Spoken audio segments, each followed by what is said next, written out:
All right, Alexander, we have another coup, another regime change. Call it what you want, but we have another one. Boy, it seems every week we're getting some sort of coup or regime change or assassination. Something is going on in the world because world leaders and governments are like getting picked off one by one. Anyway, we turned our attention to Tunisia, and this was the cornerstone of the great Barack Obama's Arab Spring democracy for all of North Africa and the Middle East, according to Barack Obama. Boy, did Barack Obama really fail when it came to that. I mean, his whole Middle East strategy has completely just fallen apart. And it goes to show that a completely failed and misguided Obama foreign policy for the region. Here we are, 2021, with a coup in Tunisia. Absolutely. Now, let's just talk very briefly about Tunisia, because I agree the big story internationally, not obviously for Tunisians, is Obama's policy and the end of the Arab Spring. But Tunisia is where the Arab Spring began. There were protests against the then president because of high food prices. A young man burnt himself alive, which is a terrible thing. That led to more protests. The president fled to Saudi Arabia. And of course, this was hugely supported by the Obama administration.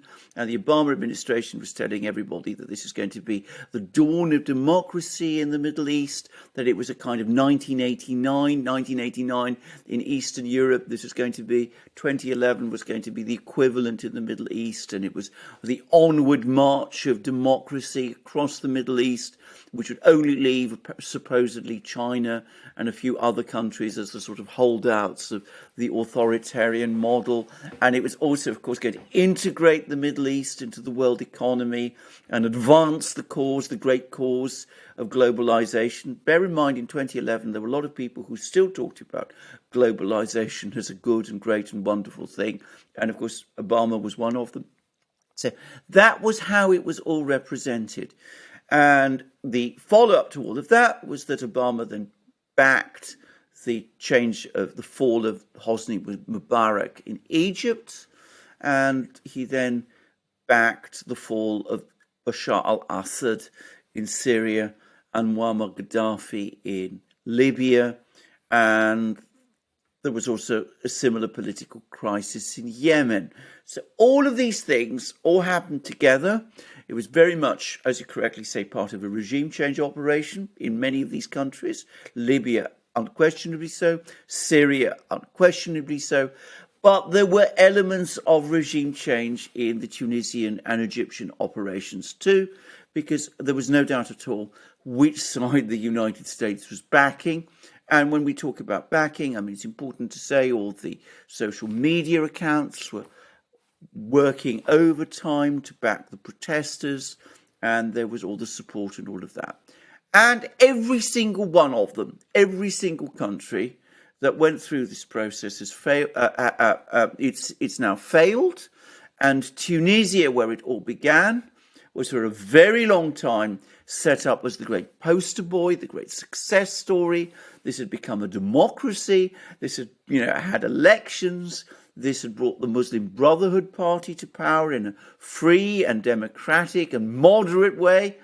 And now it's all come crashing down because it turns out that government was corrupt and wasn't managing things properly in Tunisia. And I'm getting all of this from an article in The Guardian, and with an editorial, in fact, in The Guardian, hardly a newspaper critical either of the Arab Spring or of Obama. Well, it was apparently a bad government, and there were protests against it, and the president has had enough, and he's cancelled it, and he's cancelled the parliament, and he's brought the troops out onto the streets, and most people apparently are supporting what is essentially the coup. So everywhere, in every country that this operation, this Arab Spring operation was carried out, it's all ended in disastrous and complete failure.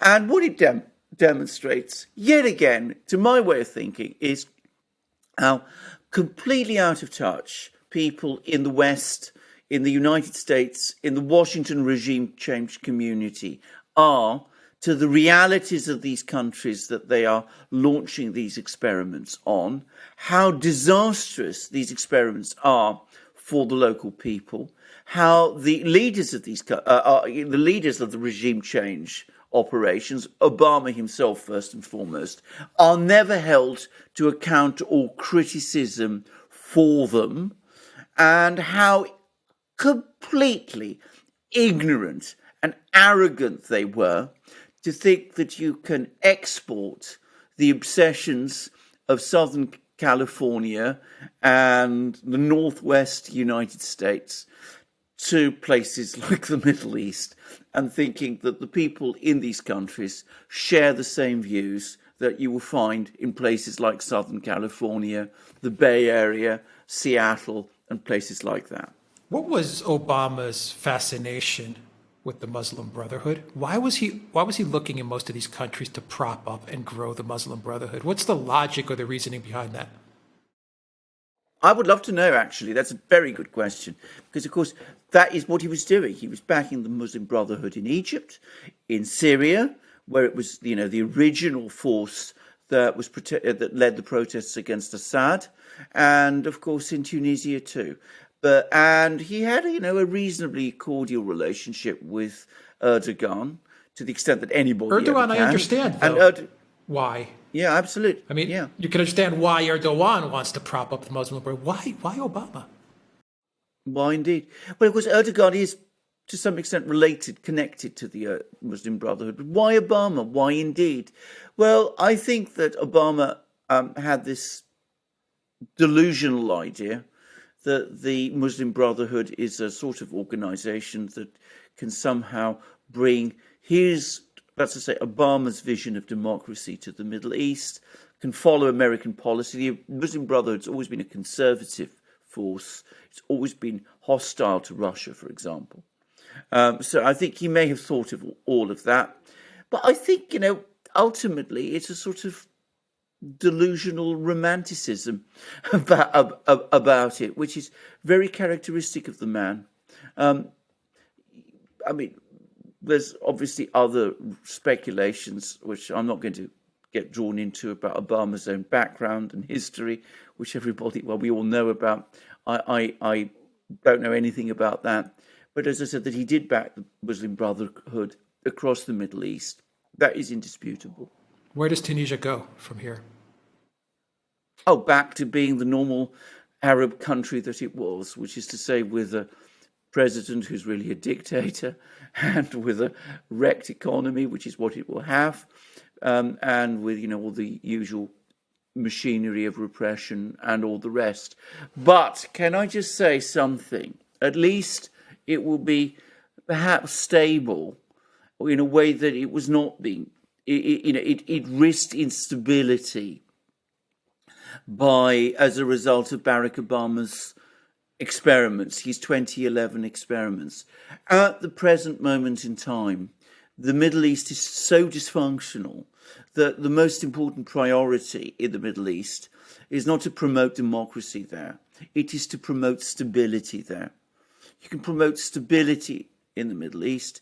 You might start to develop some kind of system of proper government, some kind of proper economic systems, and then at some point the people of the Middle East will find their own way to their own solutions. But it's certainly not something that, as I said, people in Washington or Los Angeles or San Francisco, God help us, or Seattle are the best people to know about. And certainly not somebody who was, of course, a community organizer in Chicago. Does China move in now? Is this another opportunity for China? I doubt it, because Tunisia is too small and it's not particularly well based or positioned for the Chinese to be particularly interested in it. If any country is going to be interested in it, it'll be Russia. And the reason I say that is the Russians actually have a long-standing history of connections with North African countries. They have a very strong relationship with Algeria, for example. And there's talk, for example, that Algeria is going to buy fighter jets from Russia very soon. It already has done, but that it may be looking to buy more. And Algeria is the big country in this region. The country, by the way, that resisted successfully the Arab Spring and which had a very bad relationship with Obama. It's close to Russia. And of course, it's the big country that borders Tunisia and which might want to develop forge a close relationship with whatever Tunisian government emerges now. But, one has to qualify that, because even Russia, however interested it is, I mean, it's not going to be able to go in with the big money bags that China has. And I don't think China is really interested in Tunisia as such. Yeah. All right. Funny how the mainstream media is staying away from this latest Obama blunder. Well, indeed, They're not gonna absolutely. I mean, report go on back. this, yeah. Anyway, yeah. Yeah. Go back. It's not difficult to do. Of course, you won't find many of the articles now on the internet, but if you go to a library and you go through back copies, as I sometimes do, of old newspapers, it's very interesting to read what the BBC and the Guardian and the Washington Post and the New York Times and the London Times and, Die Zeit and Le Monde, what they were all writing back in 2011 about Tunisia and about what, the golden future that Tunisia could look forward to as a result of the benevolent gaze that Obama had directed at this, future democratic hub to be. It's quite fascinating to read all of that and to compare it with what's actually happened. All right, we'll leave it there. Guys, check us out on Locals, theduran.locals.com. Make sure you sign up on Locals. Follow us there. It's free to use, and you got all our videos in one place, all our content in one place.